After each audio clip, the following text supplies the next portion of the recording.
entonces la gran pregunta después de haber visto los aspectos grandes del Evangelio es cómo respondemos al Evangelio. La última semana que nos vimos acá, hace 2 semanas, hablamos de que en esa separación que hay entre Dios Padre y nosotros como creación, como criaturas, nos deja a nosotros con un gran sentido de orfandad, que es ese vacío de no sé quién soy, no sé para dónde voy, no sé cuánto valgo, no sé a quién pertenezco, que desencadena un montón de circunstancias en nuestra vida.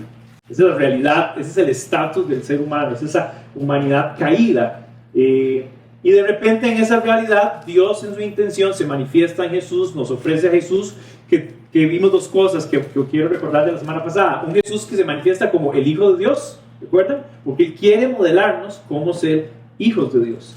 Pero además dice un Hijo de Dios que se manifiesta como el camino, la verdad y la vida. Entonces Él viene, se ofrece y dice que Jesús es dado a nosotros para que nosotros, creyendo en Él, podamos recibir ese Evangelio. Recuerden que en el texto original en griego el Evangelio es una palabra que refiere a buenas noticias, que traduce siempre buenas noticias, pero la palabra detrás de esto es Evangelium. El Evangelium es ese ofrecimiento. Y esto es algo que quiero aclarar. El Evangelio no es una imposición, es un ofrecimiento. Quiere decir que recae sobre nosotros responder esto. O sea, nadie va a responder por nadie. Mi mamá no puede responder por mí, yo no puedo responder por mi esposa no puede responder por mis hijos. Cada quien se encuentra con ese ofrecimiento y entonces nos cae esa pregunta encima de cómo responder, y eso es lo que quiero que nos enfoquemos. Entonces vamos a imaginarnos que esa bolita somos nosotros. No sé por qué bolita, pero bolita. Y lo que quiero compartirles hoy, vamos a hacerlo muy rápido, queremos siempre como ser muy ágiles con el tiempo, y además que el Evangelio en sí, el tema es gigantesco, y cada aspecto del Evangelio hay un montón de cosas que podemos estudiar y conversar y entender mejor. Y hoy voy a compartir 2 que tienen que ver con esa clave de entender el responder, cómo responder. Entonces quiero que vean este gráfico cómo va a avanzar. Vamos a bajar, y la única forma positiva de responder al Evangelio es con arrepentimiento. Ahora, arrepentimiento es una palabra que nosotros usamos en diferentes contextos de diferentes formas. ¿Quién podría decir qué es arrepentimiento de lo que a usted le viene a la mente? No necesariamente en el sentido teológico de la palabra, pero ¿qué es arrepentirse? Cuando me siento mal por hacer una acción. Es parte de arrepentimiento. Cuando me siento mal por una acción, ¿verdad? Hacer un cambio drástico. Es como cuando usted se fue a un lugar que le invitaron a comer. Le dijeron, ay, chísimo, ay, riquísimo, ya está baratísimo. Y usted va, a mí me ha pasado varias veces con unos amigos, que me dicen, hay un restaurante, que algunos van a saber de quién estoy hablando. Hay un restaurante en San José de la Montaña, es chivísima, es grandísimo, es baratísimo y es riquísimo. Y es ahí nomás. Y uno sube y no, 1 hora y resto subir. El lugar es chiquitito, la comida es fea y es cara. Okay. Inmediatamente yo sentí que me arrepentí, ¿verdad? Y nunca más vuelvo, ¿verdad? Entonces arrepentimiento, voy a hacerlo con este gráfico, que es la forma más gráfica de explicarlo. Es como que usted está en un punto, tenía una dirección, y usted hace un viraje y cambia de dirección. Entonces esta es la forma más fácil de entenderlo. El arrepentimiento es un cambio de dirección. Ibas con un rumbo, con un propósito, con una meta, y en algún punto de ese propósito o de esa meta o esa dirección, usted cae en cuenta que eso no era lo que querías, que no era lo que sirve. Es un cambio de dirección. La palabra en griego para la palabra arrepentimiento es metanoia, y la composición de metanoia tiene que ver con algo que te das cuenta, pero es una acción pasada. Voy a tratar de explicar esto, o sea, como tiene que pasarme, tengo que estar en un lugar o en un posicionamiento para después de que pase ahí, poder regresar. O sea, esta idea de metanoia es que después de haber llegado a un lugar, viene el entendimiento de que esto no era así, o viene ese cambio de parecer con respecto a algo que yo inicialmente decidí. O sea, el arrepentimiento lo que implica es que a todos nos mete en el sentido de todo mundo requiere el arrepentimiento, porque todos hemos ido por un lado y finalmente retornamos a otro. El arrepentimiento, la palabra arrepentimiento aparece más de 50 veces en el Nuevo Testamento. Pero en el Antiguo Testamento aparece más de 1000 veces en sus diferentes implicaciones. En el Antiguo Testamento hay 3 palabras que refieren a esta idea de arrepentimiento. Pero bueno, voy a agregar un par de cosas más aquí para que podamos notarlo. Entonces, un cambio de dirección que implica un cambio de parecer, un cambio de forma de pensar, por ende un cambio de dirección y además un cambio de propósito. Entonces, no es solo sentirme mal por algo que pasó, o no solo tener el sentido de lástima o de dolor o de chicha o de enojo. No puede tener solo un carácter emocional. El arrepentimiento puede despertar una serie de emociones, por supuesto, porque me siento defraudado, siento que perdí mi tiempo, siento que perdí la paciencia o lo que sea, pero tiene que haber algo que se activa, es algo activo moverme del punto A al punto B. Implica un cambio de parecer. Es como cuando usted tuvo una discusión, digamos que usted discutió con su esposa, digamos. Y entonces estaban diciendo, no, nosotros queremos ir a vacacionar a la playa. ¿Por qué? Yo no lo sé todavía, pero la gente quiere ir a vacacionar a la playa. Entonces están decidiendo a cuál hotel ir quizás, o a dónde quedarse, lo que sea. Entonces uno quería ir a un lugar y el otro quería al otro. Entonces entra la discusión, bueno, vamos ahí esta vez. Y una vez que usted tenía una idea, una opinión, algo específico, va y tuvo una experiencia tal vez no muy buena en el lugar y usted cambia de parecer.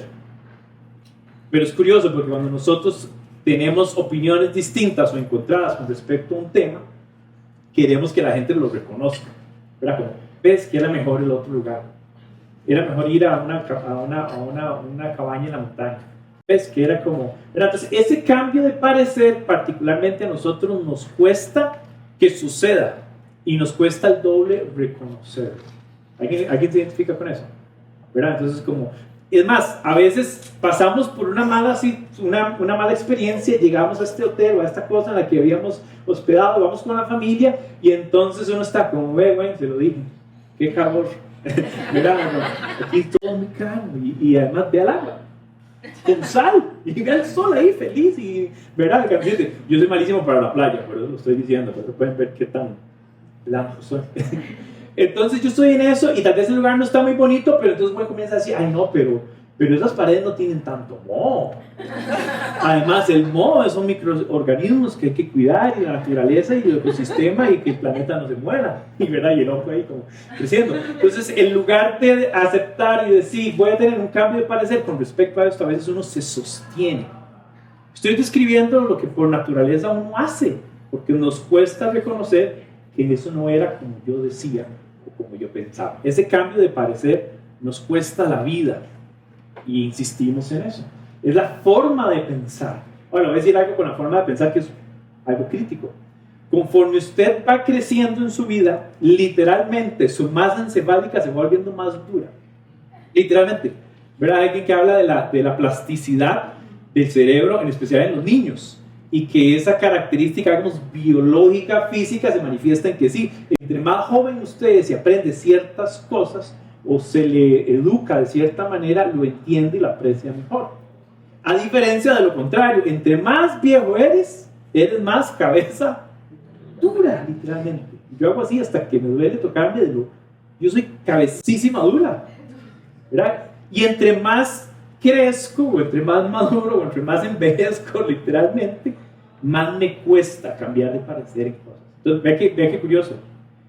Lo más que pases alejados de la verdad de Dios, de la palabra de Dios, lo más duro que es para ti reconocerla.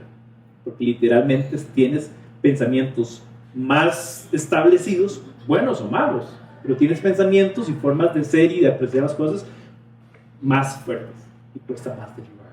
¿Verdad? Yo trabajando mucho tiempo con jóvenes, yo siempre les decía, aprovechen que ahora ustedes pueden tener más facilidad de aceptar ciertas cosas, aunque no lo entiendas completamente, pero tienes más facilidad de decir, sí, no lo entiendo, pero voy a hacerte caso.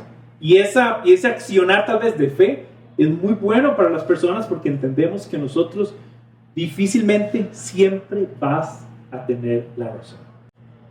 Dile a la persona que está a su lado, en especial si es su esposa o a su esposo, aproveche. Y difícilmente siempre vas a tener la razón. Y uno hasta que, ¿verdad? Los que me conocen saben que yo soy bien cabeza dura, ¿verdad? Somos de humor, ¿verdad?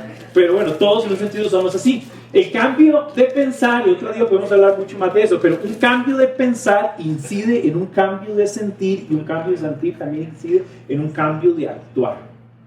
Y esa es la primera cosa también que uno siente que está desarticulado cuando vivimos en orfandad. Como el huérfano no sabe cómo piensa de quién es y de sí mismo, no sabe cómo se siente y cómo está percibiendo las cosas, y por ende actúa de forma errática. Les compartí la semana pasada, o hace 2 semanas más bien, que hay una cosa que encontramos con Dios, que es que podemos ser nosotros mismos como siempre debemos ser. Y hay mucho más coherencia en Dios cuando nosotros entonces pensamos una cosa, sentimos una cosa o esa misma, y además actuamos en correspondencia con eso.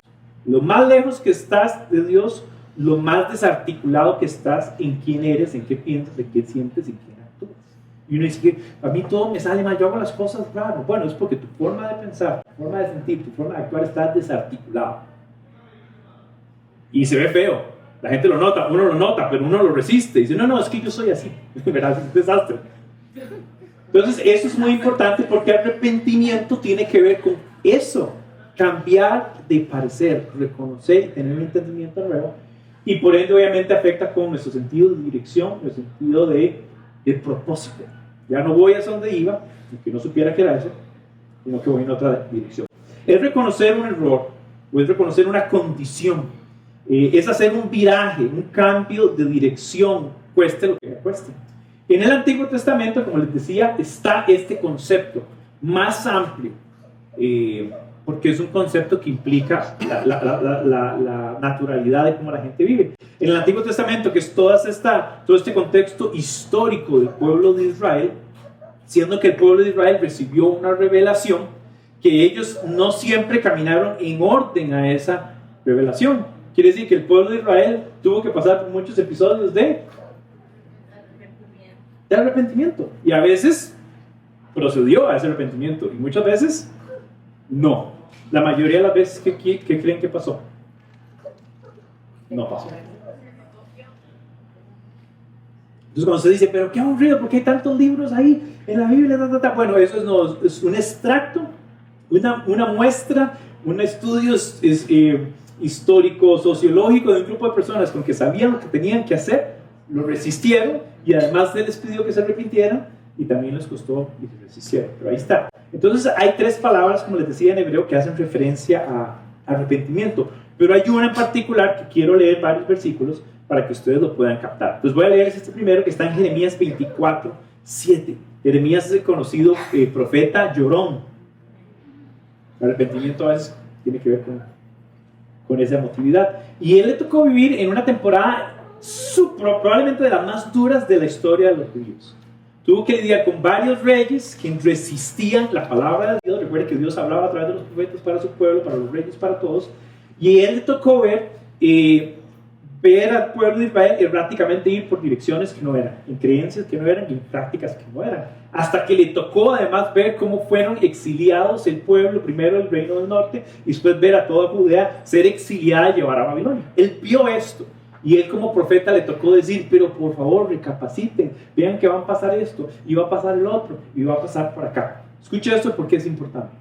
Mucho del mensaje profético que Dios reveló era, por favor, arrepiéntanse, para que entonces no vaya a pasar esto y esto y esto.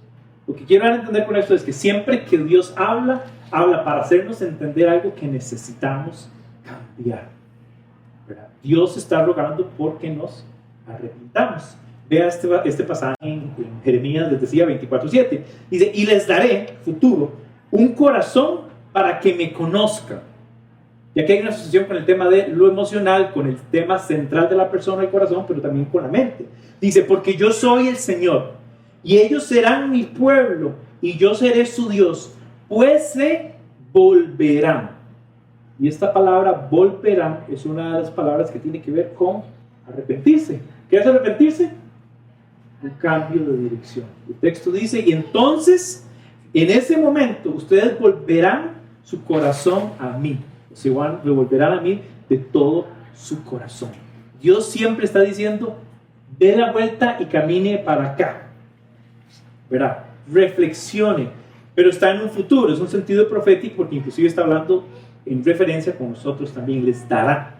Dice Lamentaciones también por Jeremías, Lamentaciones 3:40 dice, examinemos nuestros corazones, examinemos nuestros caminos y escudriñémonos y volvámonos al Señor. Y la palabra que usa es la misma palabra que usa para arrepentirse.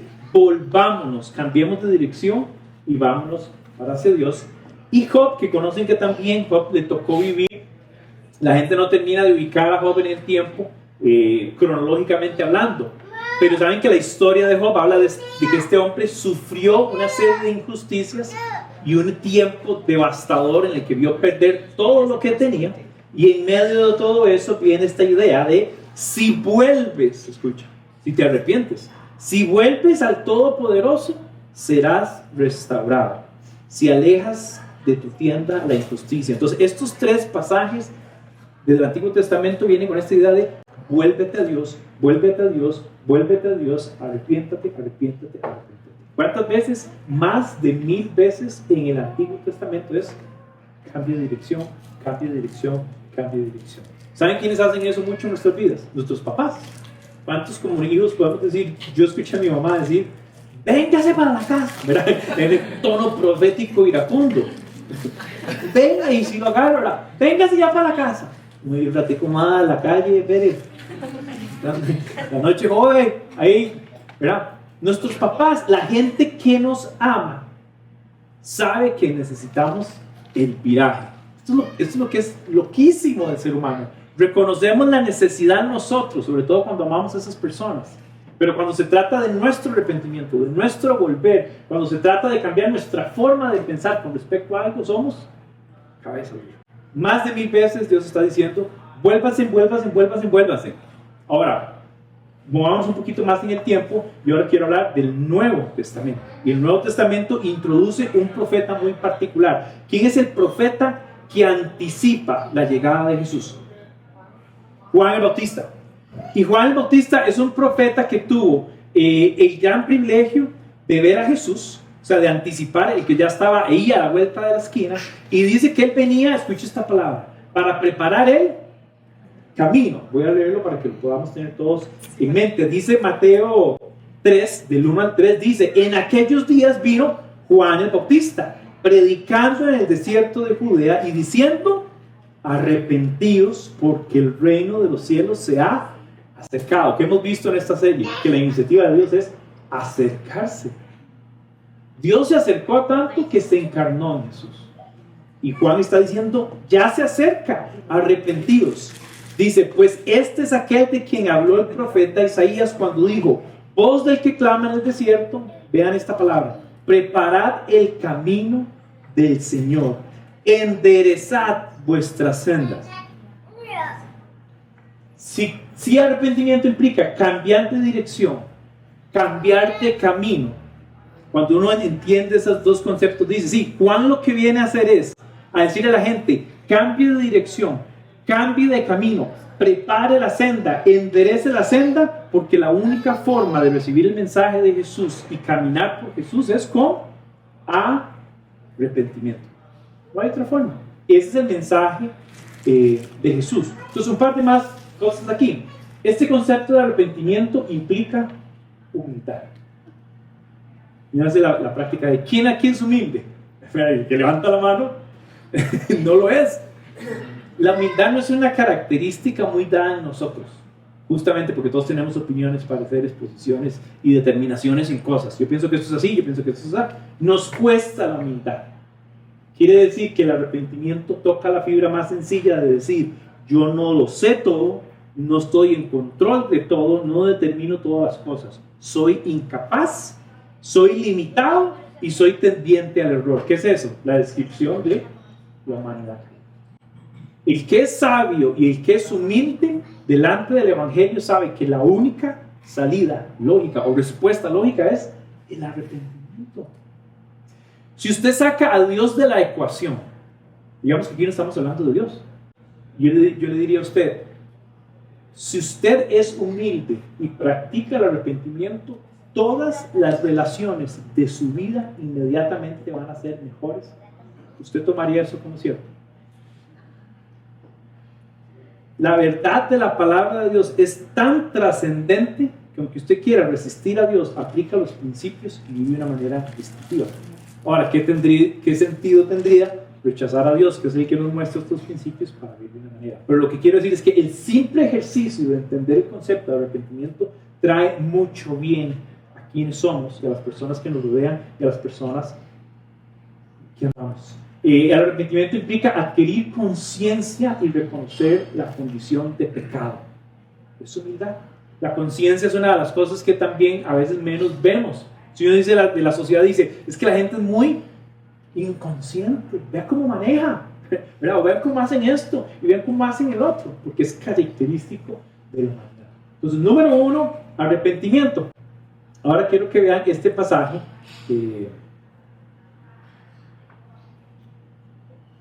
en Juan 1:12, para poder introducir el segundo aspecto que quiero ver muy rápido. Dice, mas a todos los que le recibieron, a los que creen en su nombre, les dio la potestad. JP hablaba de este derecho, este sentido jurídico en la adopción. Bueno, aquí está la misma idea de la potestad, el derecho. Dice que nos dio el derecho, la autoridad de ser llamados sus hijos. Este es Juan 1:12. Juan está relatando, está diciendo que en Jesús, cuando creemos en la persona de Jesús, en su mensaje, en su sacrificio y en su modelaje, cuando creemos, entonces podemos ser hechos hijos de Dios. Entonces se concibe lo que hablamos de la adopción. Pero necesitamos entonces fe. Y si quiere verlo así, estos son dos caras de una misma moneda. Nadie podría pasar a tener esta relación y revincularse con el Padre si no experimenta o no está sucediendo eso en su vida. Entonces es dos caras de una misma moneda en sentidos un poco distintos, pero que van de la mano. La fe, para explicarlo de la forma más práctica y sencilla, tiene que ver con creer. La fe cree, la fe confía, la fe espera en el sentido de esperanza, y la fe es convicción.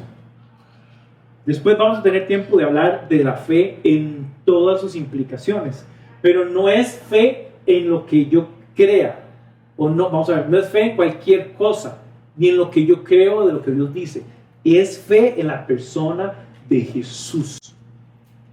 Hay gente que tiene fe en la fe, ¿verdad? No, yo creo que eso va a ser así, porque sí, porque yo digo. Entonces es fe en lo que vos decís, o es fe en lo que vos pensás, pero no es una fe ni bíblica, ni es una fe cristocéntrica. La fe es el ejercicio de creer en Jesús, de confiar en Jesús, de tener una esperanza en Jesús y de tener una convicción en Jesús. Entonces, la fe no es una actividad mística que muchas veces se ha presentado así. Es que hay cosas del evangelio que yo no entiendo, y no sé qué.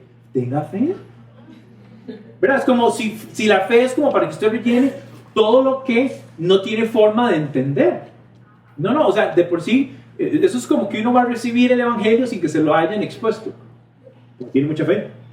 No, tiene que haber una presentación de quién es esa persona, para entonces yo ser capaz de creer, confiar, esperar y tener convicción en Jesús. ¿Están conmigo?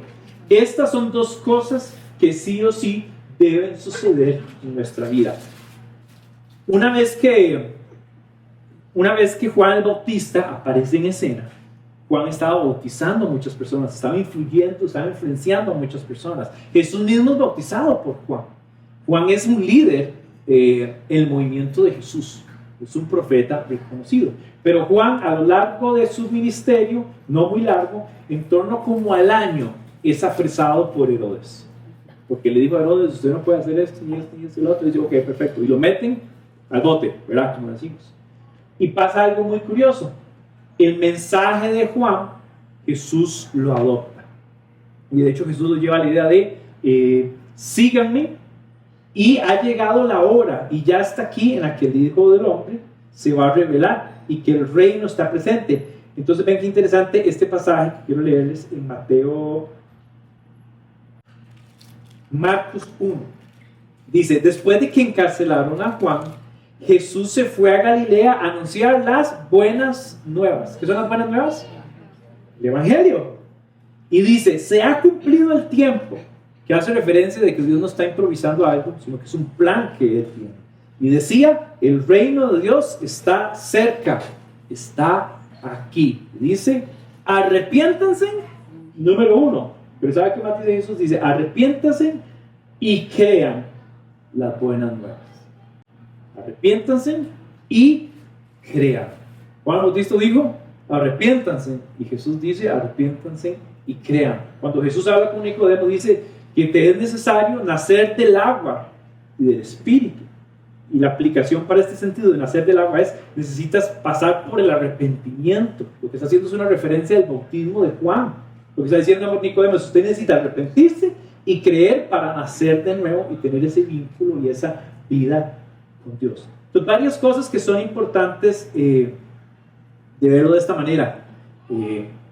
Necesitamos pasar por ahí. Muchas veces, y voy a explicar esto, estos dos conceptos es lo que mucha gente se ha referido como me convertí, ¿verdad? Han usado esa expresión, me imagino ahora hablando, cuando yo me convertí, lo que estamos diciendo detrás de ese yo me convertí es cuando yo me arrepentí y cuando procedí a fe. ¿Verdad? Es una manera de explicar estas dos cosas que suceden en nuestra vida cuando respondemos al Evangelio. Esa es la conversión. Pero lo que es interesante y que debemos notar es que esto no debería ser solo como un evento aislado, como de que usted levantó la mano, hizo una oración y se convirtió. Pudo haber sido así, digamos, pero no es como un ABC, ni es como una fórmula, ¿verdad? Como entonces usted se agacha 3 veces aquí, levanta la mano y le compra una habilidad de estas y ya usted, ¿verdad? Como se mecanizó el proceso de aceptar el Evangelio. Y el proceso de aceptar el Evangelio es un proceso personal. Lo que significa es que lo que a usted le costó entender este concepto y lo que implicaba para su vida arrepentirse y tener entendimiento, tal vez lo tuvo en un momento muy espontáneo, para otra persona le tomó meses o hasta años.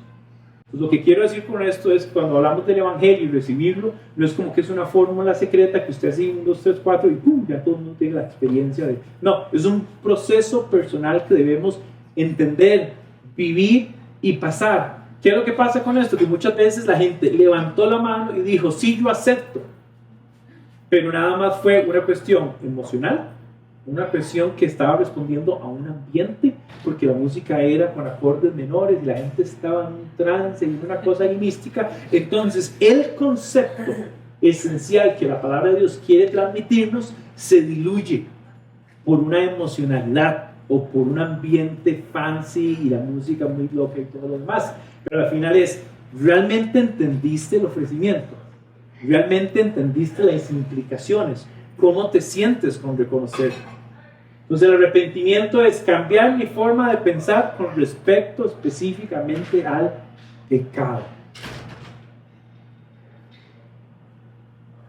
Y requiere humildad y requiere reconocerlo. Es un proceso en sí mismo. Y creer en Jesús no es solo creer, como la gente, ¿verdad? Como importador monje, le tengo fe, ¿verdad? No. Creer en Jesús es: ¿por qué debo creer en Él? ¿Qué dijo? ¿Qué dijo ese hombre que yo debo creer? Puedes creer en algo que alguien dijo pero que tú no has escuchado. Entonces, ¿dónde está nuestra fe? A veces nuestra fe estuvo depositada en la persona que está al frente, o estuvo depositado en la congregación o en el evento. Yo tengo la fe que en ese evento yo me convierta. Es que no tiene que ver con el evento ni con la persona que está al frente, tiene que ver con estos principios y estos conceptos que son el Evangelio. Es Jesús.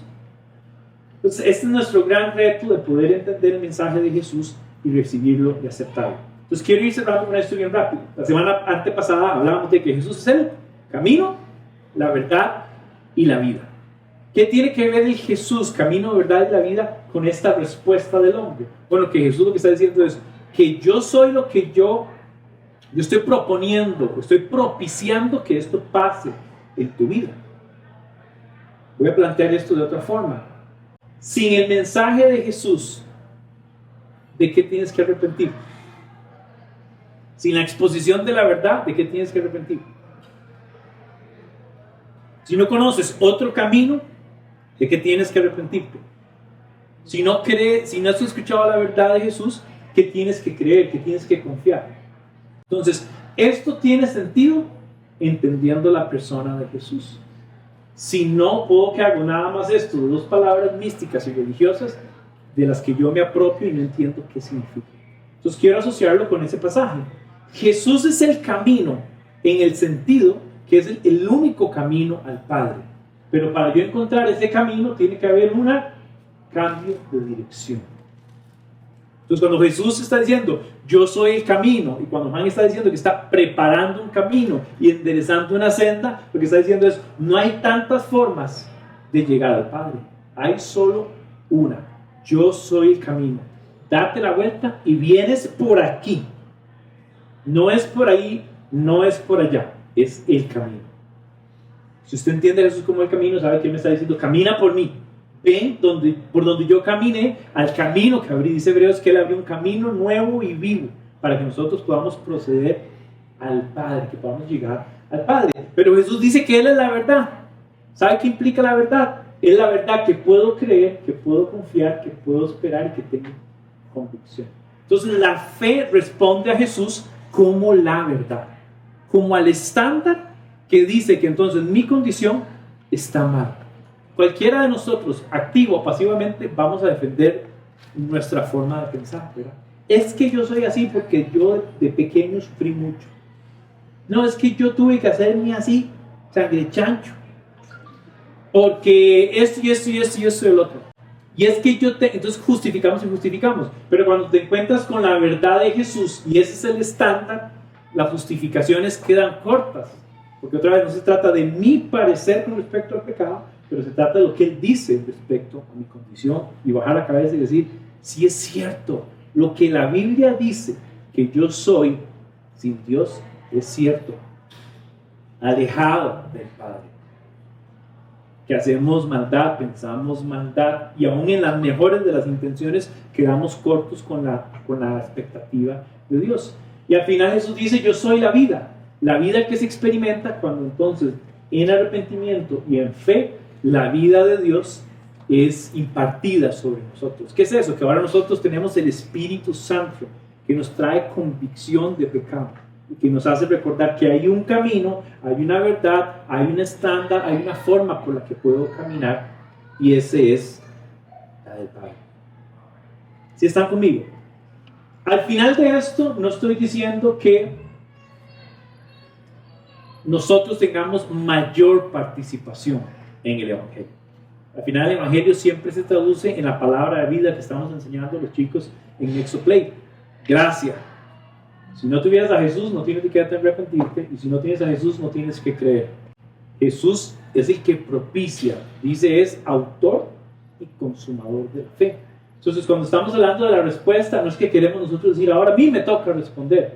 No, es una acción reflexiva y en función de lo que fue dado. O sea, todo el mérito, toda la iniciativa siempre procede de Él. Efesios dice esto, por gracia sois salvos por medio de la fe. Y esto no de vosotros, pues es don de Dios, y no por obras para que nadie se gloríe. Quiere decir que es que la gente que es buena es la que va a ser salva. Bueno, gente buena no existe. No ha nacido la gente buena. Hay gente que puede ser menos mala que otra. Pero la categoría gente buena solo la llena Jesús. Es que la gente buena que yo conocí, está hablando de Jesús. Es el único gente buena. ¿Verdad? Entonces me encanta este pasaje de Efesios porque lo que dice es, todo el Evangelio y la forma de responder es su gracia, es lo que Él propició por nosotros. Nosotros somos llamados a fe y arrepentimiento, pero todavía eso es un don de Dios en el sentido que Él nos está dando la oportunidad, nos está dando esta verdad para entonces poder nosotros responder como debe. No por obras. No es como que usted puede hacer algo para tapar las cosas que has pensado o que has hecho. No. Ríndase de eso. Déjelo ir. Permita que sea Jesús el que justifique esas faltas y esas cosas.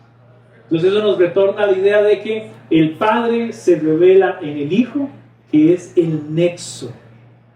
Por eso nosotros queríamos iniciar con el Evangelio. Jesús es el Evangelio y nosotros acá en Nexo no queremos asumir que entendemos el Evangelio, sino que queremos enseñarlo. Y no solo queremos enseñarlo como una clave de check, ya lo entendí, sino que como lo estábamos compartiendo en las mesas, queremos todos caminar por ese camino que es Jesús, del arrepentimiento, de vivir en la verdad, experimentar su vida. Queremos caminar juntos y queremos que ustedes nos acompañen a nosotros y nosotros queremos acompañarlos por ustedes.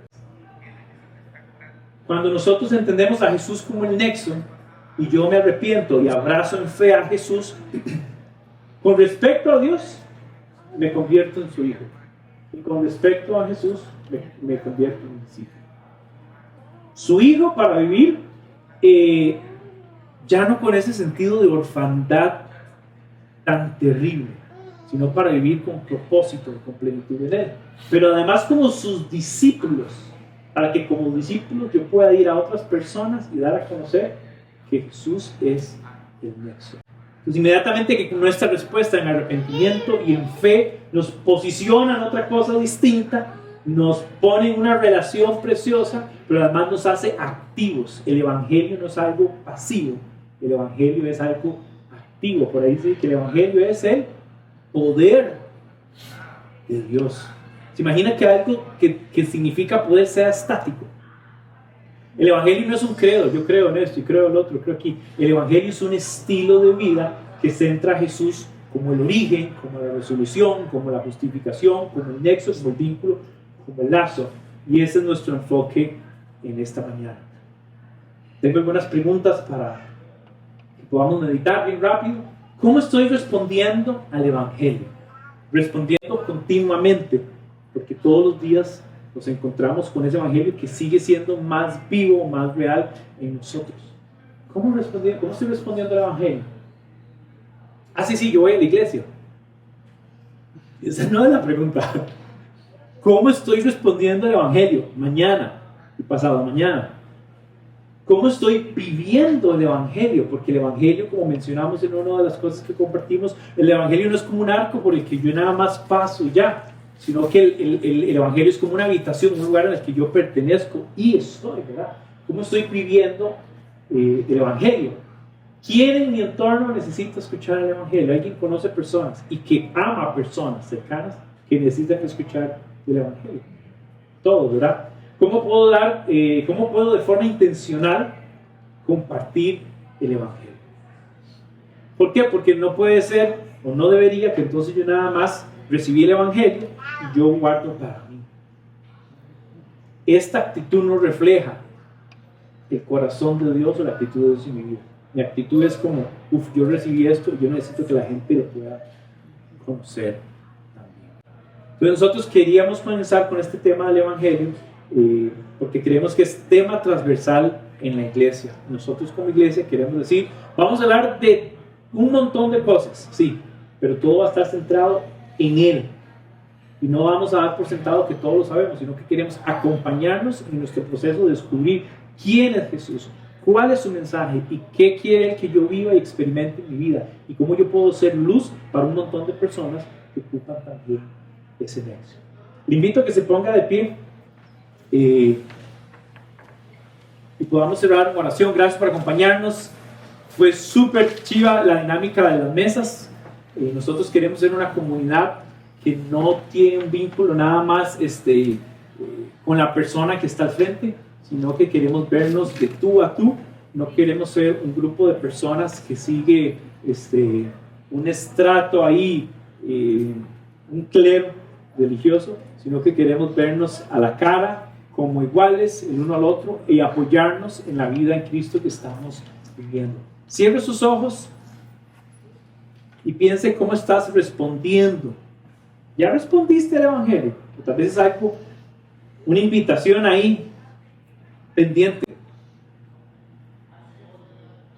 Tal vez un día como hoy estás más cerca de responder todas las preguntas que tienes para poder tomar una decisión informada y que hace justicia a cómo te sientes hoy, a las necesidades que tienes. ¿Cómo has respondido? ¿Cómo estás respondiendo al Evangelio? Yo quiero motivarte a que en humildad reconozcas quién eres en tus carencias y en tus necesidades y ver el ofrecimiento tan precioso que hay en Jesús. ¿Cómo estás viviendo el Evangelio?